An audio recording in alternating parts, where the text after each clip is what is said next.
بسم الله الرحمن الرحيم، والصلاة والسلام على سيدنا محمد وعلى آله وصحبه وسلم. أما بعد، السلام عليكم ورحمة الله وبركاته. waxaan joogaa meel lagu kaydiyo geedaha laguna iibiyo. geedo qurux badan meesha lagu iibiyaa kala ceen laakiin geedaha isoo jiitay waxaa kamid ah geedo sida mooska kale u baxayo, laakiin loogu talagalay in si qurux ahaan guryaha hoteelada lagu qurxiyo oo Soomaaliyana si aad iyo aad ugu bixi karo. waxaa kamid ah geedkan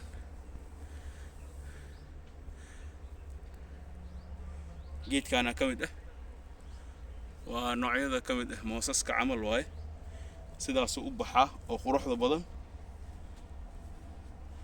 Soomaaliyana aad iyo aad loogu qurxin karaa geedaha sidaan oo kale camal ah oo maxaa la dhahaayay faraha badan oo maaragtay isla siman oo toosan oo kala dheer. hadad u jeedaan waa kaas.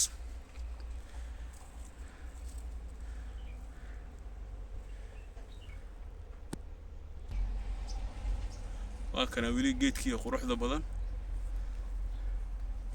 asigoo yar waa kana uu weynaanaya. hoteelada 5 star ka bas awoodi karo, laakiin waa kuwana ayagoo yaryariis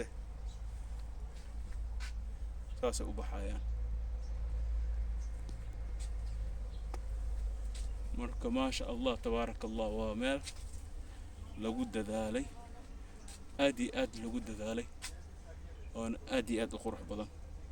geedahan dhan ma wada awoodi karo inaan soo musawiro, laakiin intaan ka awoodo waa idin soo musawiri oo geedaha nafciga leh. tusaale ahaan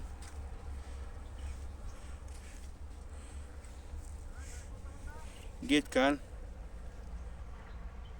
waa nooc ka mid ah liimanka, waxaa la dhahaa Limonera citronier. lemon tree waa liin dhanaan gaaleedkii waaye.